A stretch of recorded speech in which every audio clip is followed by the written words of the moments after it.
जय शिवराय मंडळी, स्वागत आहे तुमचं शिवनेरी ॲग्रो फार्ममध्ये. तर आज वसुबारस आहे. दिवाळीचा हा पहिला दिवस म्हणजेच वसुबारस. वसुबारस म्हणजे काय तुम्हाला माहितीच आहे सर्वांना. या दिवशी गाईची पूजा केली जाते, गाईला व्यवस्थित धुतलं जातं, तिची पूजा केली जाते. हिंदू धर्मात गाईला खूप महत्त्व आहे. हिंदू धर्मात गाईला माता मानलं जातं, म्हणजेच आपण तिला गोमाता असंही म्हणतो. तर गाईमध्ये 33 कोटी देवांचा वास असतो असं मानलं जातं. तेही खरंच आहे. गाय आपल्याला तर आज आई गाय धुत आहे. तर गाईला व्यवस्थित आज धुतलेलं आहे. आई गाईला धुतल्यानंतर आता गाईला आई सोडते बघा, तुम्ही पाहू शकता. तर ही आमची पहिली गाय आहे, ठीक आहे. ह्याच्या आधी पण आम्ही एक गाय होती आमच्याकडे, जी गावठी गाय होती, एक ब्राऊन कलरची. ती काय टिकली नाही आमच्याकडं.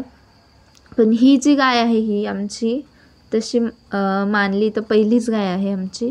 आणि ही एवढी छान गाय आहे. पहिल्यांदा तिला एक गोरा झाला होता. हे बघा कशी पळते ती.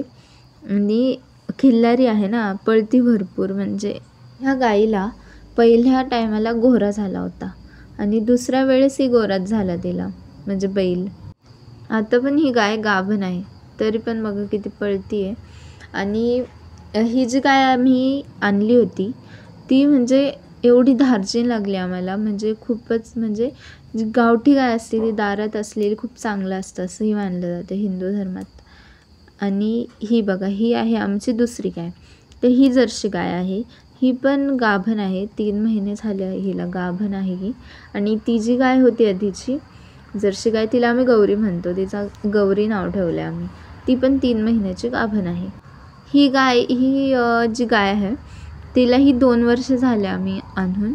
आता तिला पण एकदा गोरा झाला होता पहिल्या टायमाला, आणि त्यानंतर हिला कालवड झाली होती. आणि मागच्या दिवाळीत वसुबारसला आम्ही पूजन केलं होतं. त्याचाही व्लॉग आपल्या चॅनलवर तुम्हाला मिळेल, तोही एकदा पहा आवर्जून नक्की. आता हे बघा, गाय धूत आहे आई.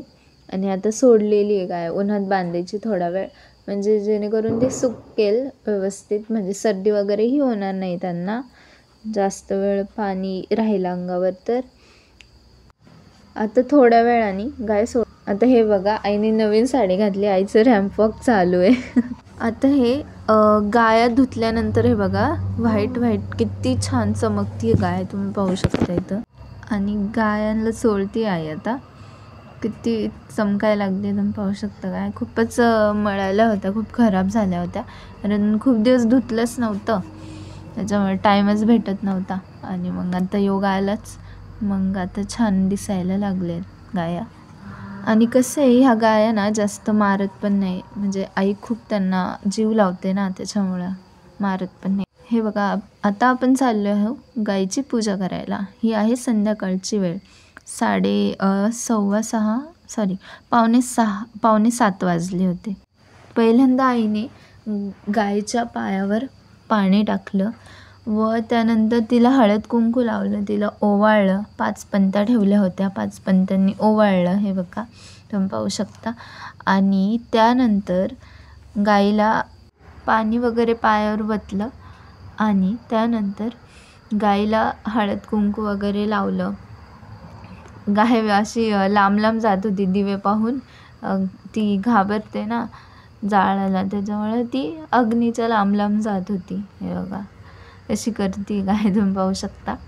आणि हे बघा, व्यवस्थित गायची आपल्या पहिल्या गायची पूजा करून झाली. आता आपण आलो दुसऱ्या गायीकडे. तिलाही तसंच पाणी वगैरे वतलं, तिचे पाय वगैरे धुतले आणि त्यानंतर तिला ओवाळलं. आणि जो आपला हे असतो नैवेद्य, म्हणजे डाळ आणि गुळाचा नैवेद्य दोन्ही गायांना खाऊ घातला. आणि इथे व्यवस्थित गायची पूजाही केली चांगल्या प्रकारे. कसं असतं, मुक्या प्राण्यांना आपण जेवढा जीव लावू तेवढं ते आपल्याशी चांगलं वागतात. म्हणजे या गायांना आम्ही खूप जीव लावतो. गायांना झालं, शेळ्यांना झालं. आणि हा व्हिडिओ इथेच एंड करूया. तुम्हाला हा व्लॉग कसा वाटला हे आम्हाला कमेंट करून नक्की सांगा आणि लाईक करा. धन्यवाद.